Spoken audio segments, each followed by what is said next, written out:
श्री किरण रिजिजू जी, justice D Y Chandrachud जी, attorney general Shri के वेणुगोपाल जी, supreme court bar association के अध्यक्ष श्रीमान विकास सिंह जी और देश के न्याय व्यवस्था से जुड़े देवियों और सज्जनों, आज सुबह मैं विधायिका और कार्यपालिका के साथियों के साथ था और अब न्यायपालिका से जुड़े आप सभी विद्वानों के बीच में हूं। हम सभी की अलग अलग भूमिकाएं, अलग अलग जिम्मेदारियां और काम करने के तरीके भी अलग अलग हो सकते हैं, लेकिन हमारी आस्था, हमारी प्रेरणा, हमारी ऊर्जा का स्रोत एक ही है, हमारा संविधान। मुझे खुशी है कि आज हमारी ये सामूहिक भावना संविधान दिवस पर इस आयोजन के रूप में व्यक्त हो रही है। हमारे संवैधानिक संकल्पों को मजबूत कर रही है। इस कार्य से जुड़े सभी लोग अभिनंदन के अधिकारी हैं। माननीय, आजादी के लिए जीने मरने वाले लोगों ने जो सपने देखे थे, उन सपनों के प्रकाश में और हजारों साल की भारत की महान परंपरा को संजोए हुए हमारे संविधान निर्माताओं ने हमें संविधान दिया। सैकड़ों वर्षों की गुलामी ने भारत को अनेक मुसीबतों में झोंक दिया था। किसी युग में सोने की चिड़िया कहा जाने वाला भारत गरीबी, भूखमरी, बीमारी से जूझ रहा था। इस पृष्ठभूमि में देश को आगे बढ़ाने में संविधान हमेशा हमारी मदद करता रहा है।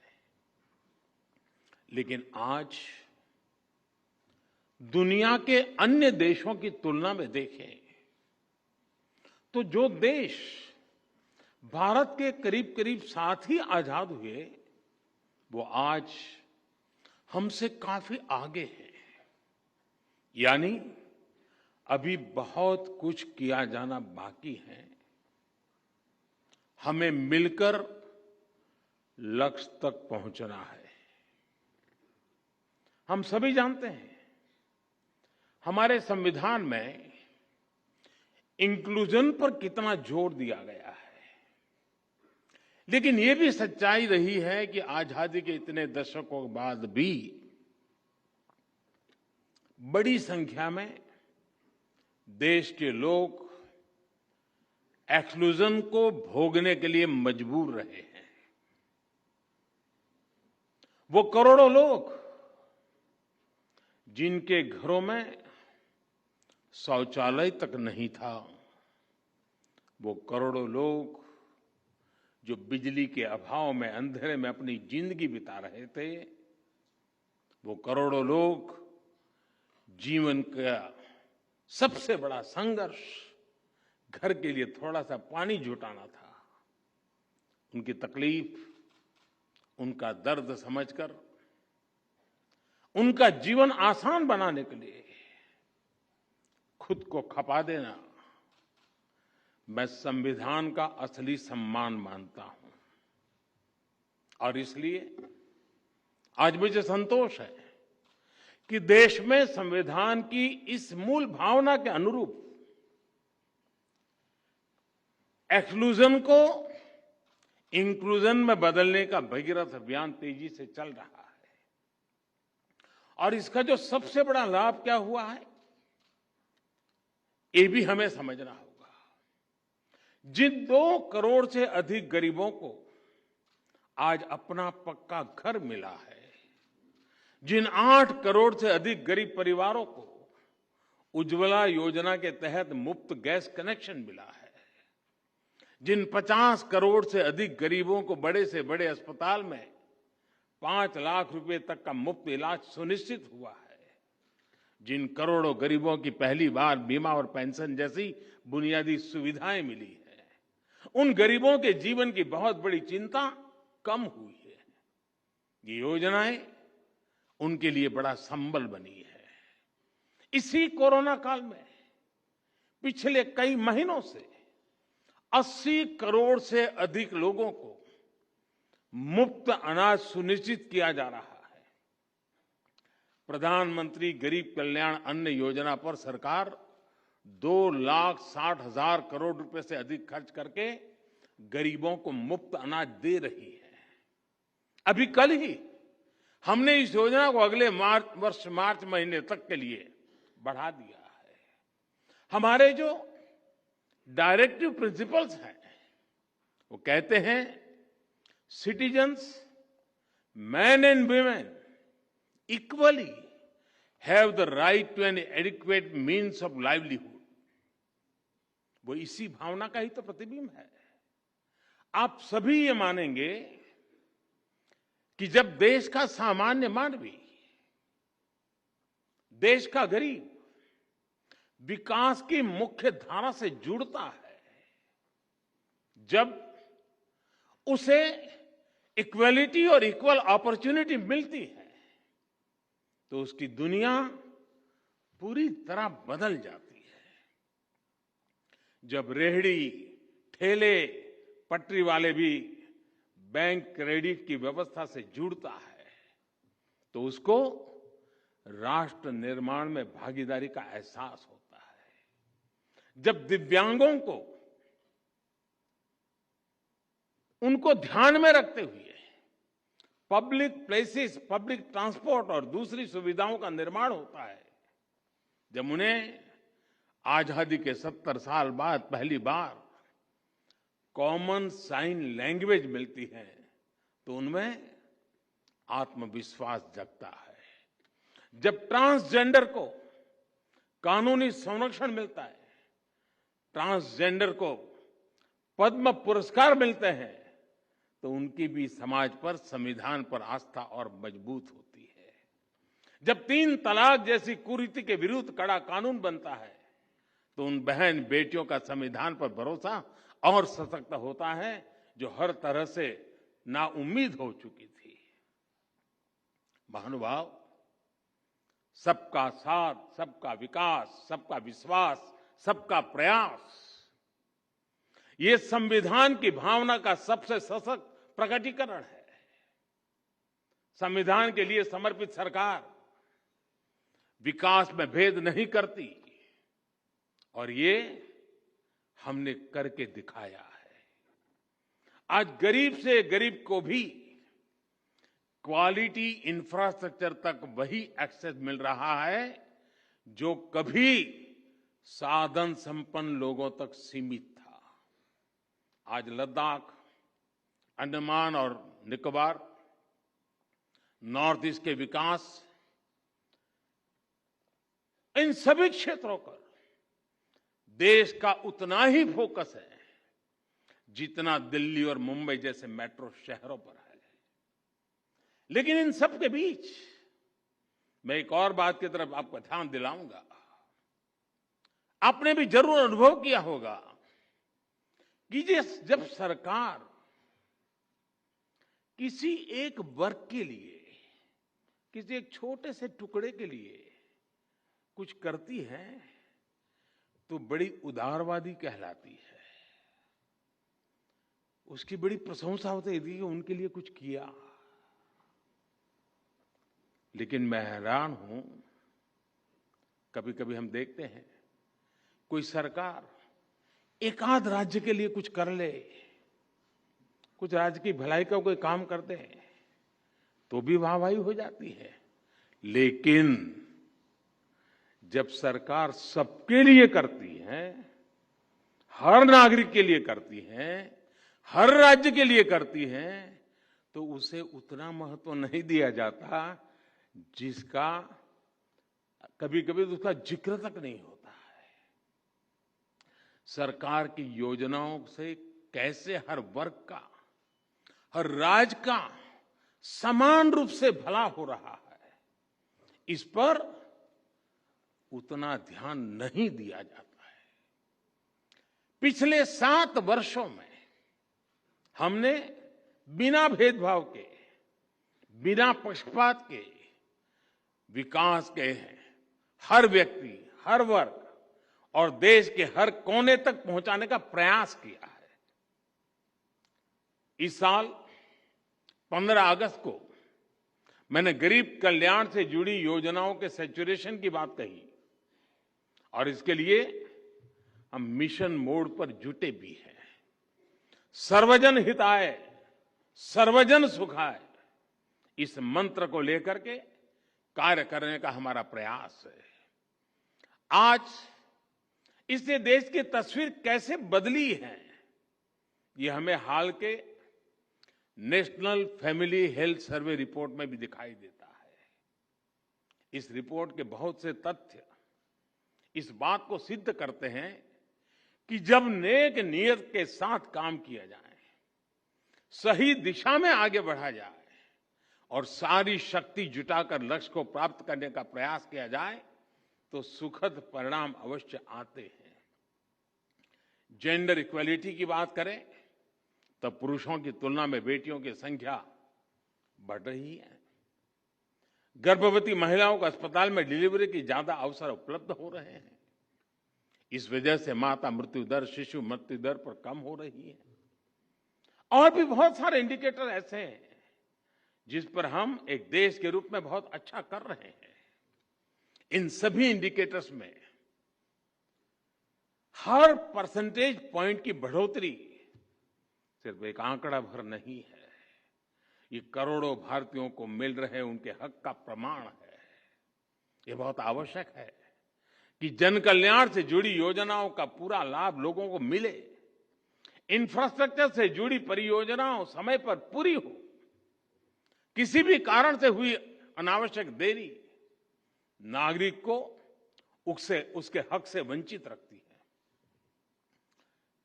मैं गुजरात का रहने वाला हूं, तो मैं सरदार सरोवर डैम का उदाहरण देना चाहता हूं। सरदार वल्लभ भाई पटेल ने मां नर्मदा पर इस तरह के डैम का सपना देखा था।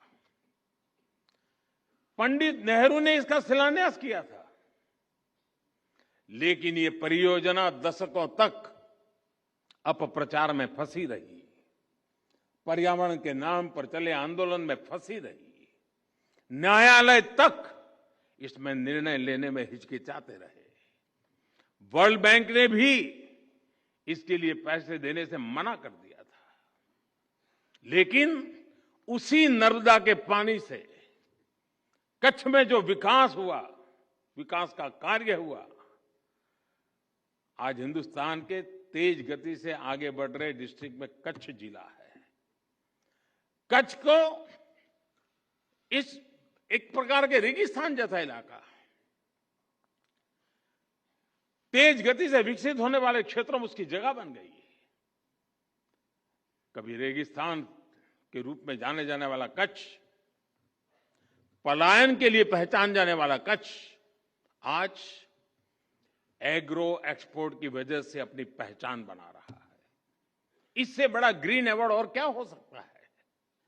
माननीय भारत के लिए और विश्व के अनेक देशों के लिए, हमारी अनेक पीढ़ियों के लिए उपनिवेशवाद, कॉलोनियलिज्म, उपनिवेशवाद की बेड़ियों में जकड़े हुए जीना एक मजबूरी थी। भारत की आजादी के समय से पूरे विश्व में एक पोस्ट कॉलोनियल कालखंड की शुरुआत हुई, अनेकों देश आजाद हुए। आज पूरे विश्व में कोई भी ऐसा देश नहीं है जो प्रकट रूप से किसी अन्य देश के उपनिवेश के रूप में एग्जिस्ट करता है। लेकिन इसका मतलब यह नहीं है कि उपनिवेशवादी मानसिकता, कॉलोनियल माइंडसेट समाप्त हो गया है। हम देख रहे हैं कि यह मानसिकता अनेक विकृतियों को जन्म दे रही है। इसका सबसे स्पष्ट उदाहरण हमें विकासशील देशों की विकास यात्राओं में आ रही बाधाओं में दिखाई देता है।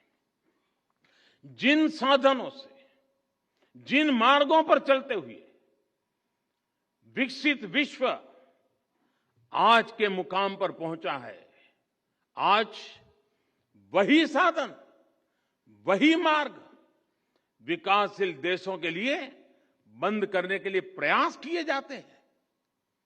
पिछले दशकों में इसके लिए अलग अलग प्रकार की शब्दावली का जाल रचाया जाता है, लेकिन उद्देश्य एक ही रहा है, विकासशील देशों की प्रगति को रोकना। आजकल हम देखते हैं कि पर्यावरण के विषय को भी इसी काम के लिए हाईजैक करने का प्रयास हो रहा है।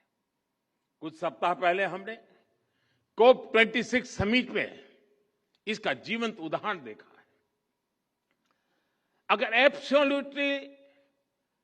एब्सोल्यूट क्यूमुलेटिव एमिशंस की बात करें तो विकसित देशों ने मिलकर 1850 से अब तक, 1815 से अब तक भारत से 15 गुना अधिक उत्सर्जन किया है।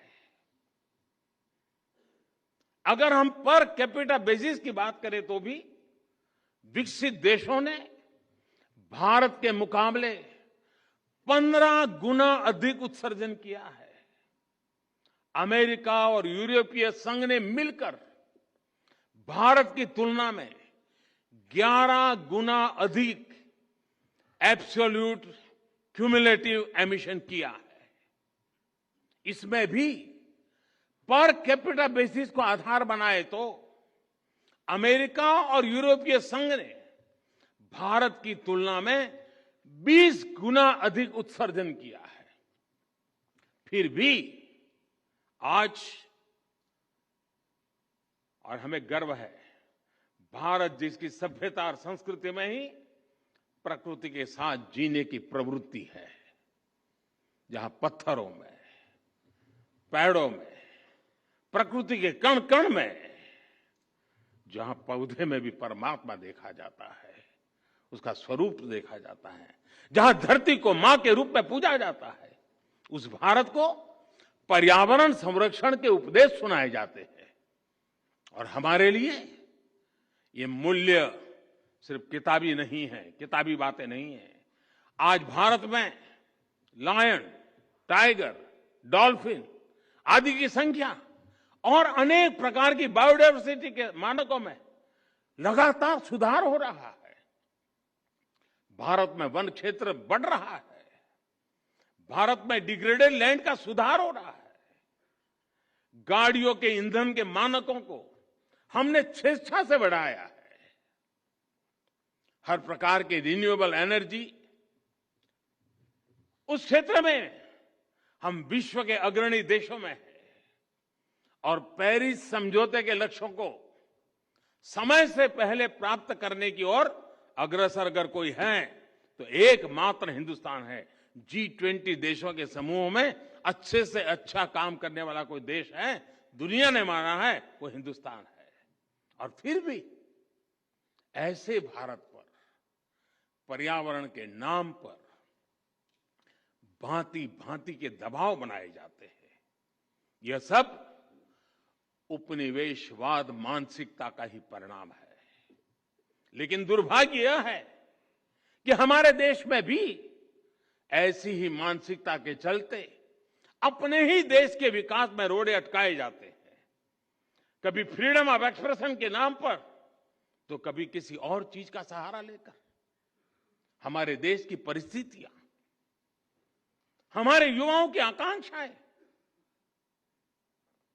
सपनों को बिना जाने समझे बहुत सी बार दूसरे देशों के बेंचमार्क पर भारत को तोड़ने का प्रयास होता है।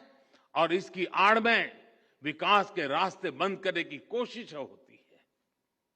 इसका नुकसान ये जो करते हैं ऐसे लोगों को भुगतना नहीं पड़ता है। इसका नुकसान भुगतना पड़ता है उस मां को जिसका बच्चा बिजली प्लांट स्थापित न होने के कारण पढ़ नहीं पाता। इसका नुकसान भुगतना पड़ता है उस पिता को जो रुके हुए सड़क प्रोजेक्ट के कारण अपने संतान को समय पर अस्पताल नहीं पहुंचा पाता।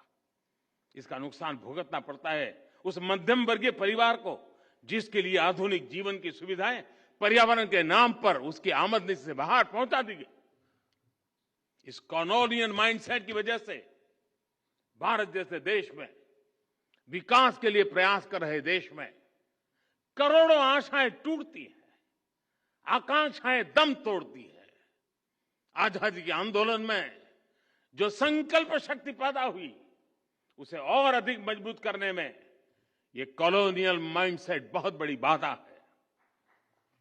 हमें इसे दूर करना ही होगा और इसके लिए हमारी सबसे बड़ी शक्ति, हमारा सबसे बड़ा प्रेरणा स्रोत हमारा संविधान ही है। माननीय सरकार और न्यायपालिका दोनों का ही जन्म संविधान की कोख से हुआ है, इसलिए दोनों ही जुड़वा संतानें हैं। संविधान की वजह से ही ये दोनों अस्तित्व में आए हैं। इसलिए व्यापक दृष्टिकोण से देखें तो अलग अलग होने के बाद भी दोनों एक दूसरे के पूरक हैं। हमारे यहां शास्त्रों में भी कहा गया है, ऐक्यम बलम सामंजस्य, ऐक्यम बलम समाजस्य,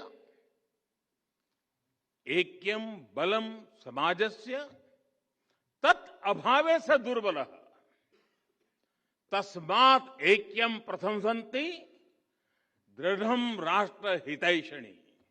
अर्थात किसी समाज की, देश की ताकत उसकी एकता और एकजुट प्रयासों में होती है। इसलिए जो मजबूत राष्ट्र के हितैषी होते हैं वो एकता की प्रशंसा करते हैं, उस पर जोर देते हैं। राष्ट्र के हितों को सर्वोपरि रखते हुए ही यही एकता देश की हर संस्था के प्रयासों में होनी चाहिए। आज जब देश अमृत काल में अपने लिए असाधारण लक्ष्य तय कर रहा है, दशकों पुरानी समस्याओं के समाधान तलाश कर नए भविष्य के लिए संकल्प ले रहा है, तो ये सिद्धि सबके साथ से ही पूरी होगी। इसलिए देश ने आने वाले 25 सालों के लिए, जब देश आजादी की शताब्दी मनाता होगा, और इसलिए सबका प्रयास इसका देश ने आह्वान किया है। निश्चित तौर पर इस आह्वान में एक बड़ी भूमिका जुडिशरी की भी है। महोदय, हमारी चर्चा में बिना भूले हुए एक बात लगातार सुनने को आती है, बार बार उसे दोहराया जाता है, separation of power. Separation of power की बात न्यायपालिका हो, कार्यपालिका हो या फिर विधायिका, अपने आप में बहुत महत्वपूर्ण रही है। इसके साथ ही आजादी के इस अमृत काल में भारत की आजादी के 100 वर्ष पूरे होने तक ये जो अमृत काल है, ये अमृत कालखंड में संविधान की भावना के अनुरूप कलेक्टिव रिजॉल्व दिखाने की आवश्यकता है। आज देश के सामान्य मानवी के पास जो कुछ है वो उससे ज्यादा का हकदार है। जब हम देश की आजादी की शताब्दी मनाएंगे, उस समय का भारत कैसा होगा, इसके लिए हमें आज ही काम करना है। इसलिए देश की उसकी आकांक्षाओं को पूरा करने के लिए कलेक्टिव रिस्पॉन्सिबिलिटी के साथ चलना बहुत जरूरी है। सेपरेशन ऑफ पावर के मजबूत अधिष्ठान पर हमें कलेक्टिव रिस्पॉन्सिबिलिटी का मार्ग निर्धारित करना है, रोड मैप बनाना है, लक्ष्य तय करने हैं और मंजिल तक देश को पहुंचाना है। मानने के लिए हमें आज ही काम करना है। इसलिए देश की उसकी आकांक्षाओं को पूरा करने के लिए कलेक्टिव रिस्पॉन्सिबिलिटी के साथ चलना बहुत जरूरी है। सेपरेशन ऑफ पावर के मजबूत अधिष्ठान पर हमें कलेक्टिव रिस्पॉन्सिबिलिटी का मार्ग निर्धारित करना है, रोड मैप बनाना है, लक्ष्य तय करने हैं और मंजिल तक देश को पहुंचाना है।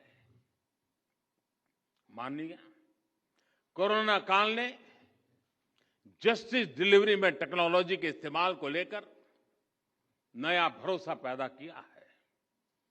डिजिटल इंडिया के मेगा मिशन में न्यायपालिका की सहभागिता है। 18,000 से ज्यादा कोर्ट्स का कंप्यूटराइज होना, 98% कोर्ट कॉम्प्लेक्स का वाइड एरिया नेटवर्क से जुड़ जाना, रियल टाइम में जुडिशियल डेटा ट्रांसमिशन के लिए नेशनल जुडिशियल डेटा ग्रिड का फंक्शनल होना, ई कोर्ट प्लेटफॉर्म का लाखों लोगों तक पहुंचना, ये बताता है कि आज टेक्नोलॉजी हमारे जस्टिस सिस्टम की कितनी बड़ी ताकत बन चुकी है। और आने वाले समय में हम एक एडवांस जुडिशरी को काम करते हुए देखेंगे। समय परिवर्तनीय है, दुनिया बदलती रहती है, लेकिन ये बदलाव मानवता के लिए इवोल्यूशन का जरिया बने हैं। ऐसा इसलिए क्योंकि मानवता ने इन बदलावों को स्वीकार किया और साथ ही मानवीय मूल्यों को शाश्वत बनाए रखा। न्याय की अवधारणा इन मानवीय मूल्यों का सबसे परिष्कृत विचार है और संविधान न्याय की इस अवधारणा की सबसे परिष्कृत व्यवस्था है। इस व्यवस्था को गतिशील और प्रगतिशील बनाए रखने का दायित्व हम सभी पर है। अपनी इन भूमिकाओं का निर्वाह हम सब पूरी निष्ठा से करेंगे और आजादी के 100 साल से पहले एक नए भारत का सपना पूरा होगा। हम लगातार उन बातों से प्रेरित हैं जिस बात के लिए हम गर्व करते हैं, और वो मंत्र हमारे लिए है संगच्छध्वम् संवदवदम् संवो मनासानि जानताम्।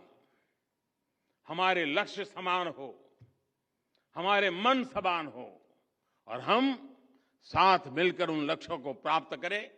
इसी भावना के साथ मैं आज संविधान दिवस के इस पवित्र माहौल में आप सबको, देशवासियों को भी अनेक अनेक शुभकामनाएं देते हुए मेरी बात को समाप्त करता हूं। फिर एक बार आप सबको बहुत बहुत बधाई, धन्यवाद। नमस्कार, मैं हूं मानक गुप्ता। अगर आपको हमारा ये वीडियो पसंद आया हो तो इसे लाइक और शेयर जरूर करें और हां, हमें सब्सक्राइब और फॉलो करना ना भूलें ताकि आप देश और दुनिया की कोई खबर मिस ना करें। तो जुड़े रहिए हमारे साथ और देखते रहिए न्यूज़ 24।